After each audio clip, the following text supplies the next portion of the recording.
Asubuhi ya leo nataka kwenda kuzungumza kuhusiana na tamani kujazwa Roho Mtakatifu. Tamani kujazwa Roho Mtakatifu ndio ujumbe ambao tunaenda kutafakari na kujifunza hapa, na nitatumia muda mfupi kwa sababu baada ya hapo nataka twende tukaombe na kila moja aweze kupokea nguvu, aweze kujazwa nguvu, aweze kuishwa tena, aweze kuinuka tena, aweze kusonga mbele tena. Amen, amen, amen. Tamani kujazwa Roho Mtakatifu ndio kichwa cha ujumbe ambao tunatafakari asubuhi ya leo, na tunatafakari habari hizi kwa sababu kubwa mbili. Kwanza, tunaishi katika kipindi ambacho nguvu za Roho Mtakatifu zinatakiwa ziwe halisi katika maisha ya kila mtu. Kipindi hiki tunachoishi ni tofauti na kipindi kile ambacho waliishi watu, kipindi kile cha Ibrahimu, kipindi kile cha Musa. Hiki ni kipindi tofauti. Kipindi ambacho tunaishi sisi ni kipindi ambacho nguvu za Roho Mtakatifu zinatakiwa zidhihirike kabisa katika maisha ya kila mtu, hasa yule mtu aliyemwamini Yesu kwa Bwana na Mwokozi wa maisha yake. Nguvu za Roho Mtakatifu zinatakiwa ziwe halisi, na ndio maana leo tunaangalia habari za tamani kujazwa nguvu za Roho Mtakatifu, tamani kujazwa Roho Mtakatifu. Sababu ya kwanza kwa nini tuzungumze habari hizi ni kwa sababu ya kipindi au majira ambayo tunaishi. Lakini sababu ya pili ni kwamba haya majira ni majira ambayo unatakiwa kuwa na uhakika. Haya ni majira ambayo unatakiwa kuwa na uhakika wa nguvu za Roho Mtakatifu ndani yako. Hiki sio kipindi ambacho tunatakiwa tutembee kwa kuhisi, kwa kubahatisha. Hiki ni kipindi ambacho tunatakiwa tutembee tukiwa na uhakika kwamba Roho Mtakatifu anafanya kazi katika maisha.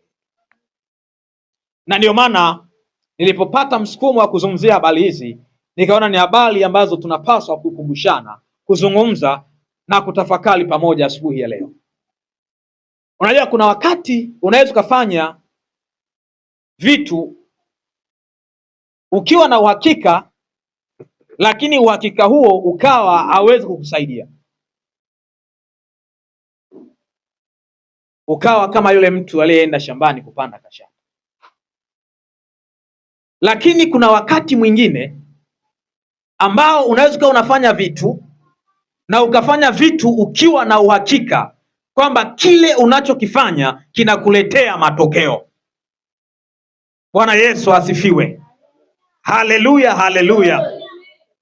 Sasa ukiwa na uhakika wa utendaji kazi wa Roho Mtakatifu ndani ya maisha yako, unakuwa na uhakika kwamba kile unachokifanya na kile unachokiwaza kinaweza kuleta matokeo, kwa sababu ndani yako yupo anayeleta matokeo.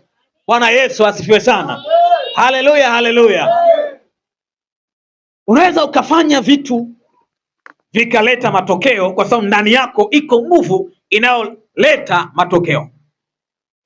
Na hii ndiyo sababu ya pili kwa nini leo tuangalie habari za tamani kujazwa Roho Mtakatifu, kwamba haya ni majira ambayo kila mtu anatakiwa awe na uhakika. Uhakika gani? Uhakika wa utendaji kazi wa Roho Mtakatifu katika maisha yake. Amen. Haleluya, haleluya. Sasa napozungumza mambo haya sio kwamba sifahamu. Nafahamu kwamba kuna watu ambao wanaishi maisha ya wokovu, lakini yale maisha ya wokovu ni makavu. Hilo ninalijua, na hata wewe pia unafahamu kwamba tunaishi, tupo kanisani, sio hapa lakini pia na maeneo mengi. Kuna watu wanaishi katika mazingira hayo, lakini ule uhakika wa bubujiko la Roho Mtakatifu hawana, na yale maisha yao ya wokovu ni maisha makavu. Lakini hayo yanafanyika ikiwa ni kipindi ambacho tunatakiwa kuwa na uhakika wa ile nguvu ya Roho Mtakatifu kwamba inafanya kazi ndani yetu ili matokeo yaweze kuonekana katika maisha yetu. Haleluya, haleluya. Ni mambo haya ambayo tunayafahamu, lakini haya ndiyo ambayo yananisukuma asubuhi ya leo kwamba nikukumbushe na tukumbushane habari za kutamani kujazwa nguvu ya Roho Mtakatifu. Habari za kutamani kupokea kipawa cha Roho Mtakatifu katika maisha yetu. Haleluya, haleluya. Haya bali nataka niseme ndani ya muda mfupi sana. Au tumwambie Roho Mtakatifu tujaze tena. Bwana Yesu asifiwe sana. Tujaze tena, tujaze tena, tujaze tena. Ukiwa umewahi kuexperience kitu fulani kizuri, huwa kuna wakati unafika unatamani pia kile kitu kizuri kijirudie kwenye maisha yako. Na hiyo iko hivyo katika maisha ya kila mtu. Kwa hivyo kuna kitu ambacho huwa natamani kijirudie. Huwa kuna kipindi fulani au kuna msimu fulani wa maisha yake huwa anatamani huo msimu uendelee au uendelee kuwepo, aendelee kuishi kwenye kipindi kama kile. Bwana Yesu asifiwe sana. Haleluya, haleluya. Sasa hata habari za Roho Mtakatifu, na ndio maana nimekwambia nataka nizungumze kidogo afu tukaombe, kwa sababu kujaa nguvu za Roho Mtakatifu ni kitu ambacho unakitamani, mimi ninakitamani, na wewe ungekitamani kiendelee kujirudia na kujirudia na kujirudia katika maisha yako, kwa sababu unapopokea au unapojaa Roho Mtakatifu, moyo wako unahuishwa, nafsi yako inahuishwa na mwili wako unachangamka. Bwana Yesu asifiwe sana. Haleluya, haleluya. Twende kitabu cha Yoeli sura ile ya pili. Tuangalie kitabu cha nabii Yoeli sura ile ya pili na mstari wa 28 na 29. Yoeli sura yake ya pili, halafu pale tusome mstari miwili, mstari wa 28 na ule mstari wa 29. Maandiko yanasema, hata itakuwa baada ya hayo ya kwamba nitamimina roho yangu juu ya wote wenye mwili, na wana wenu waume kwa wake watatabiri, wazee wenu wataota ndoto, na vijana wenu wataona maono. Tena juu ya watumishi wenu wanaume kwa wanawake katika siku zile nitamimina roho yangu. Bwana Yesu asifiwe sana. Haleluya, haleluya. Angalia tena kitabu cha Matendo ya Mitume sura yake ya pili mstari wa 17, endelea kusoma, anza kusoma mstari wa 16 hadi ule mstari wa 19. Haya ni maneno ambayo Yoeli anayatabiri. Wakati nabii Yoeli anatabiri maneno haya, ilikuwa ni zamani sana. Yesu alikuwa bado hajazaliwa, na kilikuwa ni kipindi ambacho wana wa Israeli walikuwa wamechukuliwa uhamishoni kule Babeli. Ndiyo Yoeli anatabiri habari za Roho Mtakatifu kumiminwa juu ya wanadamu. Anapotabiri habari hizi, ilikuwa ni kuwaandaa watu kwa ajili ya ujio wa nguvu ya Roho Mtakatifu katika maisha ya watu. Bwana Yesu asifiwe sana. Yoeli anasema hata itakuwa katika nyakati za mwisho nitamimina roho yangu juu ya wote wenye mwili. Sasa ukisoma maneno hayo, tafadhali mtu wa Mungu, naomba usije confuse. Anaposema nitamimina roho yangu juu ya wote wenye mwili, hamaanishi kwamba Yoeli ndiye atakayemimina roho yake, lakini haya ni maneno ambayo alikuwa amepewa na Mungu. Kwa hiyo yeye anayazungumza, hazungumzi kama mtu anayetoa taarifa, lakini anazungumza kama yeye ndiye mhusika. Bwana Yesu asifiwe sana. Huwa kuna kauli taarifa, lakini pia huwa kuna kauli rasmi ambayo sio taarifa. Ile mtu anapokuwa anazungumza kitu ambacho mtu amekisema, huwa kuna namna anaweza kazungumza kuashiria kwamba yeye sio msemaji. Lakini wakati Yoeli anazungumza habari za unabii huu, hazungumzi akijiweka katika nafasi ya mtu aliyetumwa, lakini anazungumza kama yeye ndiye anayesema. Sasa haya ni maneno ambayo Mungu alikuwa ameyaweka ndani ya kinywa cha nabii, na manabii wote waliokuwa wakifanya kazi kipindi kile walikuwa wanapopewa maneno kwenda kuyazungumza, wanazungumza kama yule ambaye alitakiwa kusema kama ambavyo angesema. Bwana Yesu asifiwe sana. Ndio maana Yoeli anazungumza hapa, maandiko yanasema hata itakuwa katika nyakati za mwisho, kwamba itakuwa baada ya hayo. Mahali pengine Biblia zingine zinasema itakuwa katika nyakati za mwisho. Anasema nitamimina roho yangu juu ya wote wenye mwili. Huyu ni Mungu anazungumza kwamba nitamimina roho yangu juu ya wote wenye mwili. Na baada ya kusema atamimina, halafu atasema na nini kitakachotokea baada ya hapo. Bwana Yesu asifiwe sana. Haleluya, haleluya. Hizi ni habari ambazo Mungu aliziweka ndani ya nabii Yoeli, ili Yoeli akawaambie watu, awaandae kwa ajili ya kupokea ile roho ya Mungu. Haleluya, haleluya. Hii roho ya Mungu, ndugu zangu, inapokuja katika maisha ya mtu, huwa inabadilisha system nzima ya maisha yake. Huyu Roho Mtakatifu anapoingia katika maisha ya mtu, huwa anabadilisha kabisa mtu. Hata kama alikuwa hana ufahamu wa kutosha, ufahamu wake unaongezeka, kwa sababu iko nguvu ya Mungu imeingia katika maisha yake, inakuja kubadilisha kila kitu. Bwana Yesu asifiwe sana. Haleluya. Wewe unafikiri Danieli alijuaje ndoto ya mfalme aliyokuwa ameiota na akaisahau? Mfalme amelala usiku akaota ndoto, na baada ya kuota ile ndoto, alipoamka asubuhi amesahau ile ndoto, lakini kinachoendelea tu ni fadhaa inayotokana na ndoto ile. Amesahau kila kitu. Akaita watu wenye ujuzi, watu wenye hekima, wachawi na wanajimu, akawaita ili wamkumbushe ndoto hii. Hawakuweza. Bwana Yesu asifiwe sana. Lakini Danieli ambaye wala hakuota ndoto ile akaijua. Lakini pia ukikumbuka kipindi kile mfalme ameota mkono unaandika ukutani yale maneno mene mene tekena pelesi, halafu akashindwa kuyasoma na kutafsiri. Akaita watu wamsaidie ili kutafsiri, kuyasoma yale maneno na kuyatafsiri. Watu wote waliokuwa na elimu, waliokuwa na ujuzi, waliokuwa na hekima, waliokuwa na mambo ya mazingala wakashindwa kusoma yale maneno. Lakini Daniel alipoitwa, aliyasoma yale maneno, akasoma mene mene tekena pelesi, akamwambia tafsiri yake, mfalme, ufalme wako umepimwa, tena umeonekana umepungua na umevunjika, umepewa medi. Bwana Yesu asifiwe sana. Haleluya, haleluya. Roho Mtakatifu yuko ndani, anageuza mambo, hata yale ambayo ulikuwa uyawezi, anakupa nguvu ya kuyaweza. Bwana Yesu asifiwe sana. Ndio maana nimekwambia tamani kujaa nguvu ya Roho Mtakatifu ili utembee kwa viwango vya Mungu duniani. Ukiwa na Roho Mtakatifu ndani yako, unatembea hapa duniani, lakini dimension zako sio dimension za kibinadamu, ni dimension za kimungu unatembea nazo. Neno ambalo halikueleweka katika akili ya kawaida, lakini kwa akili ambayo imechanganyikana na Roho Mtakatifu inaeleweka. Bwana Yesu asifiwe sana. Haleluya, haleluya. Mlima mrefu ambao usingeweza kuupanda kwa nguvu zako, ukiwa na nguvu za Roho Mtakatifu unaupanda kama unapita kwenye tambalale. Bwana Yesu asifiwe sana. Mambo ambayo yalikuwa ni very complex, mambo magumu kweli kweli, mambo magumu kweli kweli kwa akili ya kwako, lakini Roho Mtakatifu akiwa ameingia ndani yako, mambo yale yanarahisishwa, unayafanya kana kwamba ni vitu rahisi sana unavifanya. Bwana Yesu asifiwe sana.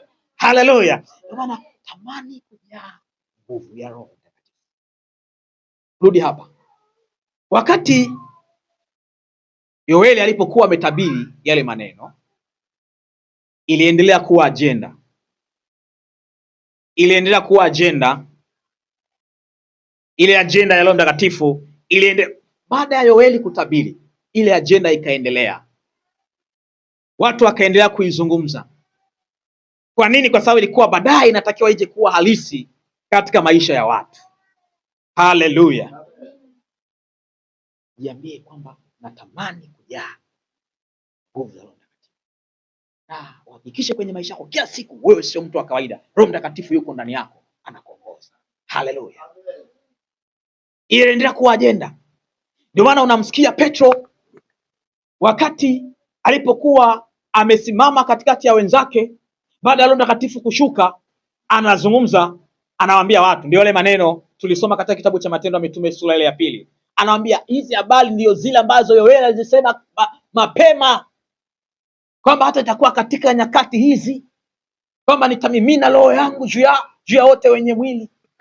Iliendelea kuwa ajenda. Angalia kitabu pia cha Yohana Mtakatifu sura ya 7 na ule mstari wa 37, ukianzia pale kusoma. Yohana Mtakatifu sura yake ya 7. Nataka tufungue pia pale tusome. Yohana Mtakatifu sura yake ya 7, ule mstari wa 37, ukiendelea kusoma mpaka mstari wa 39, Biblia inasema hata siku ya mwisho, siku ile kubwa ya sikukuu, Yesu akasimama akapaza sauti yake akisema, mtu akiona kiu na aje kwangu anywe. Aniaminie mimi, kama vile maandiko yalivyonena, mito ya maji yaliyo hai itabubujika ndani yake. na neno hilo alilisema katika habari ya Roho ambaye wale waaminio watampokea baadaye, kwa maana Roho alikuwa hajaja kwa sababu Yesu alikuwa hajatukuzwa. Bwana Yesu asifiwe.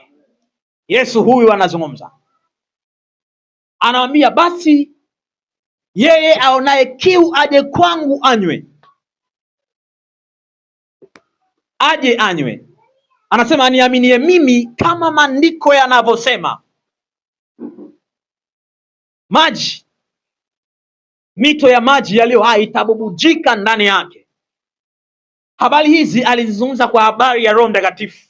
Bwana Yesu asifiwe sana. Na ulikuwa ni msisitizo wa ajenda ile ambayo Yoeli alikuwa tayari amekwisha kuizungumza, kwamba baada ya haya, Bwana Yesu asifiwe sana, baada ya haya nitamimina roho yangu juu ya wote wenye mwili. Sasa kitu ambacho inawezekana hukijui ni kwamba anaposema baada ya haya, yalikuwa ni baada ya mambo gani? Yalikuwa ni baada ya mambo gani?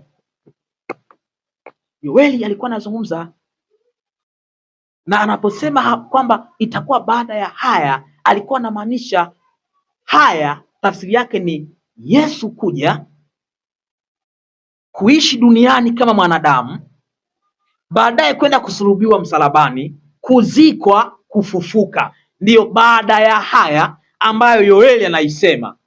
Bwana Yesu asifiwe sana. Na ndio maana hapa katika Yohana anasema Roho alizungumza habari hizi kwa habari ya Roho ambaye wale wamwaminie watampokea baadaye, kwa sababu Roho alikuwa hajaja, kwa sababu Yesu alikuwa hajatukuzwa.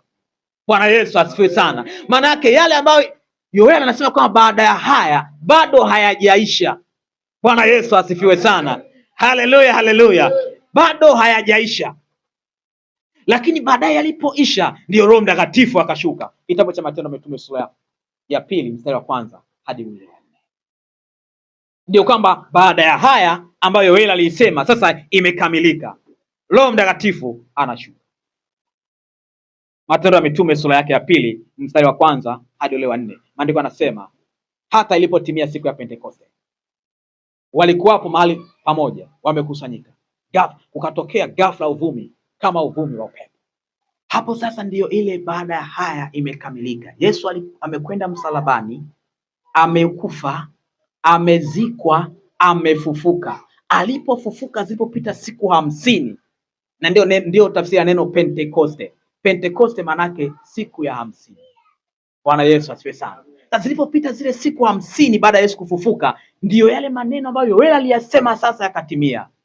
Wanafunzi wa Yesu walikuwa wamekusanyika mahali pamoja, tena wamejifungia ndani ya nyumba kwa hofu ya Wayahudi. Ghafla kukatokea uvumi kama uvumi wa upepo, ukaijaza ile nyumba walikuwa wamekusanyika. Wote wakajaa Roho Mtakatifu, ndio wakaanza kunena kwa lugha nyingine kama Roho alivyowajalia kutamka. Bwana Yesu asifiwe sana. Sasa siri ambayo iko hapa, wale watu ambao walikuwa wamekusanyika katika ile nyumba walikuwa ni watu wa jamii moja, walikuwa ni watu wanaozungumza lugha moja, watu wa asili moja, ndio walikuwa wamekaa kwenye ile nyumba. Sasa kwa nini liwashangaza watu siku ile? Ni kwa sababu walianza kuwasikia wale watu wakizungumza lugha tofauti na ile lugha ya asili yao. Wakaanza kusikia watu wakizungumza, mtu ambaye alikuwa hazungumzi Kiingereza anazungumza Kiingereza, wengine wanazungumza Kiarabu, wengine wanazungumza lugha tofauti tofauti. Watu wakaanza kushangaa, wakasema ni kitu gani hiki kilichotokea? Ndio kaambia watu wamelewa, watu wamelewa pombe. Unajua mtu aliyelewa, ninyi mnafahamu, pengine unashangaa mtu hajui Kiingereza lakini anaongea Kiingereza tu, njia nzima anaongea pekee yake lugha ya Kiingereza. You know I say watu wamelewa, watu hawa. Sasa ndio Petro akasema ndugu zetu, hatujalewa. Habari hizi ndio zile ambazo Yoeli alizitabiri zamani kwamba itakuwa baada ya hayo. Sasa baada ya hayo tayari imetamatika. Yesu alizikwa, amefufuka, zimepita siku 50. Sasa Pentekoste imetimia, Roho Mtakatifu ameshuka. Haleluya, Roho Mtakatifu ameshuka. Angalia kitu kinachotokea Roho Mtakatifu anaposhuka. Nini kinachotokea? Watu waliokuwa waoga, Petro alikuwa mwoga,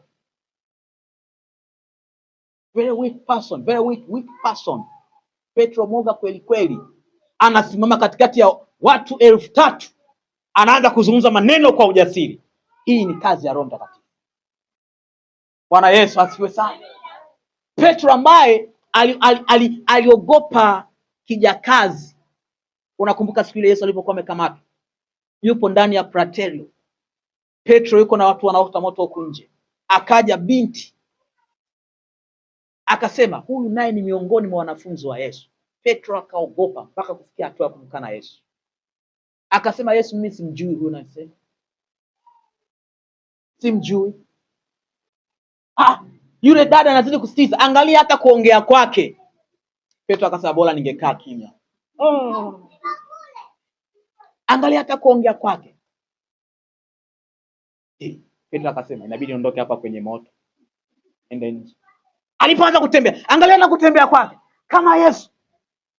Petro akachanganyikiwa. Petro akasema wewe simjui huyo.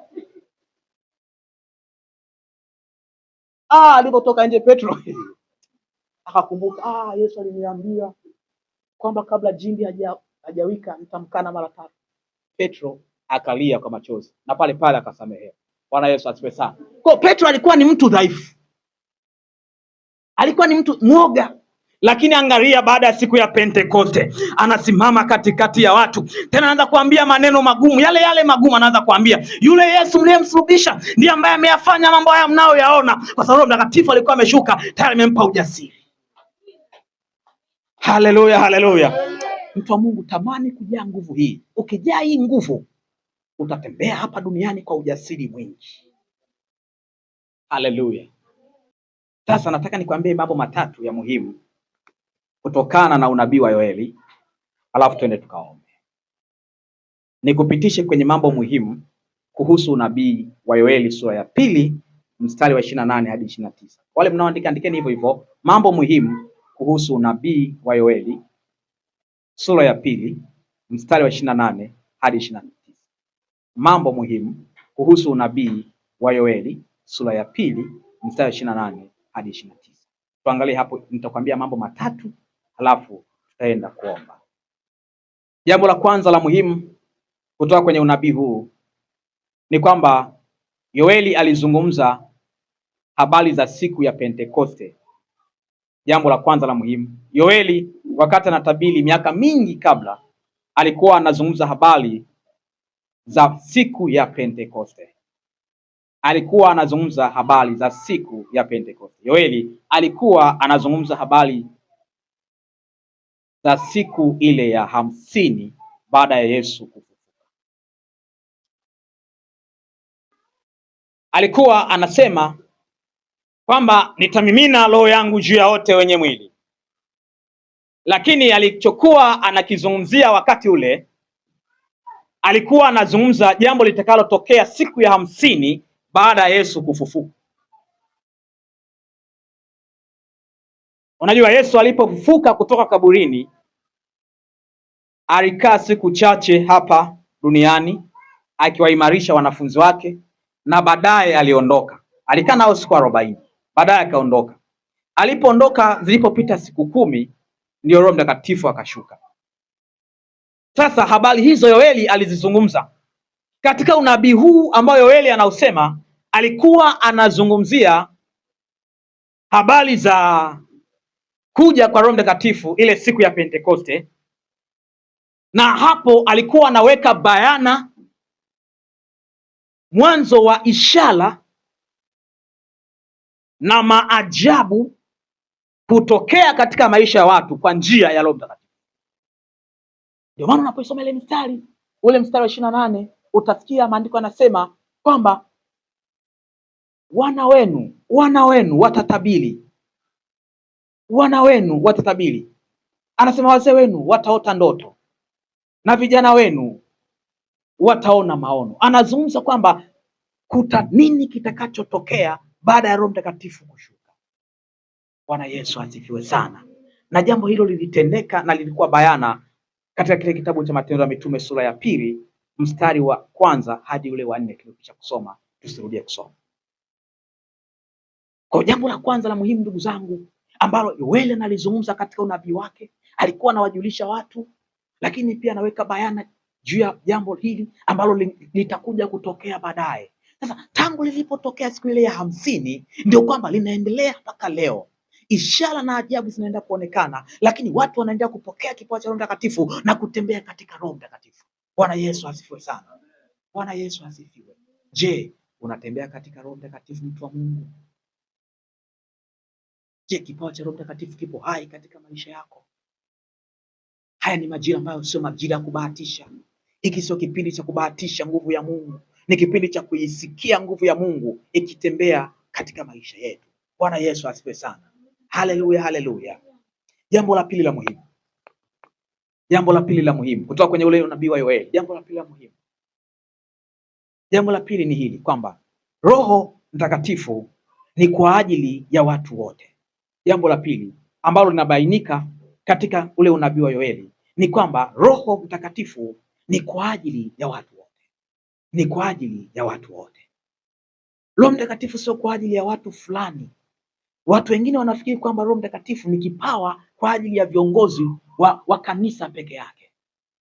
Wengine wanafikiri kwamba kujawa Roho Mtakatifu na kutembea katika Roho Mtakatifu kwamba ni jambo ambalo linawahusu watu maalum katika nyumba ya Mungu. Hapana, Roho Mtakatifu ni kwa ajili ya watu wote. Kila mtu aliyemwamini Yesu, Roho Mtakatifu ni kwa ajili yake. Hili ni jambo ambalo Yoeli analibainisha anaposema hata itakuwa baada ya hayo nitamimina roho yangu juu ya wote. Anasema juu ya wote. Bwana Yesu asifiwe sana. Juu ya wote. Sema na mimi nimo. Sema tena na mimi nimo. Juu ya wote. Kwa hiyo Roho Mtakatifu ni kwa ajili ya watu wote. Nataka nikufundishe kitu cha kukikataa. Usikubali kukaa kanisani bila kuwa na kipawa cha Roho Mtakatifu ndani yako. Usikubali kukaa kanisani bila kuwa na hiki kipawa cha Roho Mtakatifu ndani yako. Sasa naposema hivi simaanishi kwamba uache kwenda kanisani. Ninaposema hivi simaanishi kwamba uache kuwa mtu wa kumwabudu Bwana. Lakini kitu ambacho nataka niseme ni kwamba fanya bidii kila siku katika kumtafuta Mungu ili kipawa cha Roho Mtakatifu kiwepo ndani yako. Bwana Yesu asifiwe sana. Hapo utayaona maisha ya wokovu kuwa ni mepesi na utayafurahia maisha ya wokovu. Roho Mtakatifu ni mzuri kwa sababu wakati ule Petro alipokuwa amesimama siku ile akazungumza na wale watu ile siku ya 50, utashangaa kwamba watu ambao walikuwa hawajawahi kumwamini Kristo, lakini siku hiyo hiyo na wao wakatamani kile kipawa cha Roho Mtakatifu. Wakasema tutendeje ndugu zetu? Haleluya. Siku ile ile na wao wakatamani wapokee kipawa cha Roho Mtakatifu. Petro akamwambia tubuni mkabatizwe kwa jina lake Yesu nani mtapokea kipawa cha Roho Mtakatifu. Lakini walitamani siku ile. Roho Mtakatifu ni kitu kizuri. Roho Mtakatifu anatamanisha. Roho Mtakatifu ni wa muhimu. Roho Mtakatifu akiwapo fedha. Akamwambia fedha yako ipotelee mbali. Kwa sababu umefikiri kwamba karama ya Mungu inapatikana kwa fedha. Ni kwa kuitafuta. Unakuwa na maisha ya kumtii Mungu na kutafuta uwepo wa Bwana. Baadaye kipawa cha Roho Mtakatifu kinakuwa hai ndani ya kwako. Halafu unaanza ishara na ajabu zinaanza kutokea kupitia wewe. Bwana Yesu asifiwe sana. Haleluya, haleluya. Sasa huyu Roho Mtakatifu sio kwa ajili ya kwangu peke yangu, ni kwa ajili yetu sote. Sote. Halafu Roho Mtakatifu huyu akishaingia,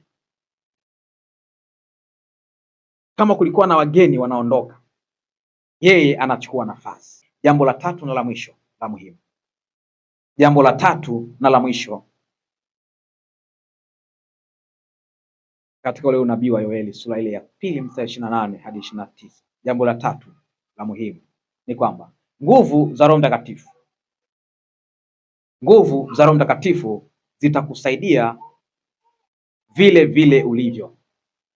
Roho Mtakatifu, nguvu za Roho Mtakatifu zitakusaidia vile vile ulivyo.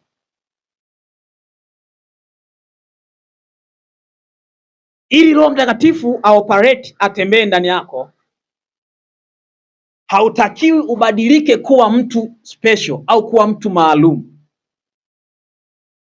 lakini Roho Mtakatifu atakusaidia vile vile ulivyo. Hapa nitakaa kidogo, kuna vitu vingi nitavizungumza hapa, lakini haina shida kwa sababu ni kipengele cha mwisho hiki. Tunaenda kuomba. Roho Mtakatifu nguvu yake itakusaidia vile vile ulivyo. Kuna watu ambao wanachanganya mambo haya.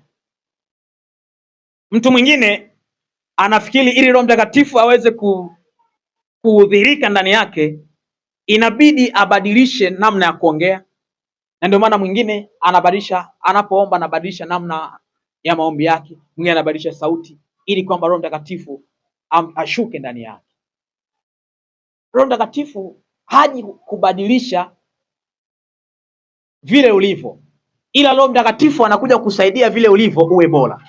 Bwana Yesu asifiwe sana. Kwa hiyo Roho Mtakatifu hata kusubiri, hata tegemea wewe uwe mtu maalum ndio nguvu zake zifanye kazi ndani yako. Roho Mtakatifu atakusaidia vile vile ulivyo, na anapitia kwenye ile nafasi ulionayo ili aweze kudhihirika. Bwana Yesu asifiwe sana. Ndivyo Roho Mtakatifu anapofanya kazi. Hauhitaji kuwa mtu maalum ili Roho Mtakatifu akae ndani yako.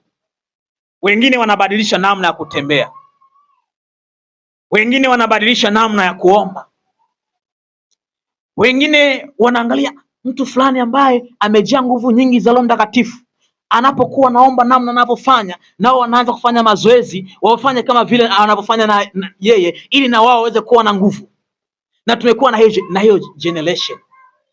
Tuna generation ambayo ikiangalia mtu fulani ambaye amejaa nguvu nyingi, namna ambavyo wanaomba, kama naomba wamepiga magoti kwa muda mrefu, na wao basi wanapiga magoti kwa muda mrefu, wanaomba wamepiga magoti kwa muda mrefu. Kama analoa jasho sana, na wanafanya bidii waloe jasho kabisa, ili kwamba nguvu za Roho Mtakatifu zionekane ndani. Roho Mtakatifu anakusaidia vile vile ulivyo. Bwana Yesu asifiwe sana. Haleluya, haleluya. Roho Mtakatifu anakuja kukamilisha kile ulicho nacho, anakuja kukifanya kile ulicho nacho kiwe bora. Bwana Yesu asifiwe sana. Nataka hapa nikusomee maandiko ili tuendelee kulizungumza jambo hili. Rudi tena kwenye kitabu cha Yoeli sura ya 2 mstari wa 28, tusome mpaka mstari wa 29. Roho Mtakatifu anakuja kufanya kile ulicho nacho kiwe bora. Na ndio maana mtu ambaye hajamwamini Yesu hapokei kipawa cha Roho Mtakatifu. Ni mpaka amwamini Kristo, halafu Roho Mtakatifu ndio anakuja ili sasa mfanye kuwa bora huyu mtu. Bwana Yesu asifiwe sana. Nenda pale kwenye Yoeli halafu